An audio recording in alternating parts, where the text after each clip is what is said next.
हे बघा, यांचं असं सकाळी सकाळी काहीतरी मस्ती चालू होती. शिवण्या स्कूलला निघालेली आणि बरोबर 9 वाजता सर्वज्ञसुद्धा झोपेतून उठते आणि ह्यांचं इतकं प्रेम उतू चाललेलं असतं ना, की बस बघा. सर्वज्ञाला असं वाटतं की शिवण्या जणू काही 4 दिवस घरीच येणार नाही, असं ती तिला करत असते. नंतर शिवण्याला टाटा बाय बाय केलं आणि सर्वज्ञाला भूक लागलेली असते म्हणून तिला छान असा कॉर्नफ्लेक्सचा चिवडा दिला.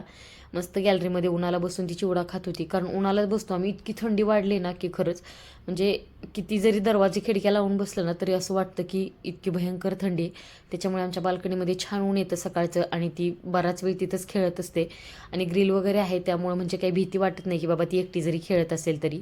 आणि ही डीमार्टमधून आणलेली आम्ही पाण्याची बॉटल आहे, प्रत्येक ठिकाणी ती बॉटल सोबतच हवी असते.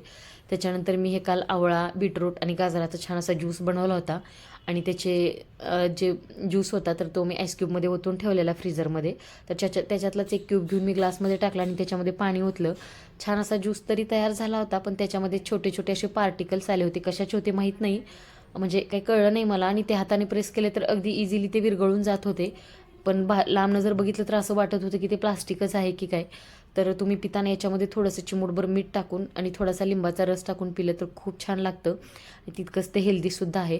कारण काय होतं, ह्या गोष्टी असतात ना की दररोज दररोज आपल्याला नाही बनवता येत किंवा तेवढा वेळ मिळत नाही. तर अशा वेळी तुम्ही वन टाईम बनवून ठेवू शकता. अगदी एक एक आठवड्याचं बनवायचं. 7 क्यूब, एक अर्धा बीट, एक गाजर आणि 1-2 आवळे टाकले तर एका आठवड्याचं अगदी पुरेपूर होऊन जातं. त्याच्यामध्ये अर्ध लिंबूसुद्धा टाकून ठेवा. त्याच्यानंतर मी फ्रीज आवरायला काढला होता.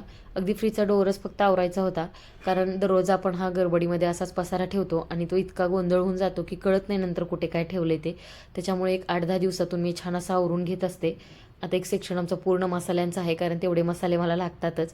रेसिपी वगैरे शूट असतात त्यामुळे मसालेसुद्धा लागतात. आता इथे खालच्या सेक्शनमध्ये असतात पूर्ण चायनीज मसाले, कारण आम्ही बाहेरचं चायनीज खात नाही. जे काय ते मी घरीच बनवते, त्यामुळे सगळे मसाले डीमार्टमधून घेऊन येते. आणि याच्यामध्ये ना मी छोटे छोटे पेपरचे तुकडे टाकलेत, कारण काय होतं, मसाले वगैरे सांडले ना तर फ्रीजला अजिबात डागं पडत नाही आणि फ्रीज क्लीन करायलासुद्धा वेळ लागत नाही. अगदी पेपर काढून टाकले की लगेचच फ्रीज क्लीन होतं.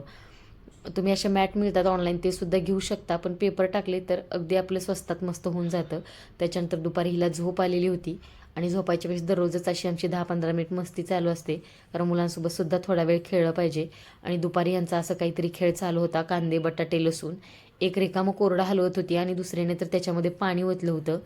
बघा, म्हणजे तुम्हाला जर कोणाला भाज्या वगैरे पाहिजे असतील ना तर आम्हाला नक्की ऑर्डर देऊ शकता.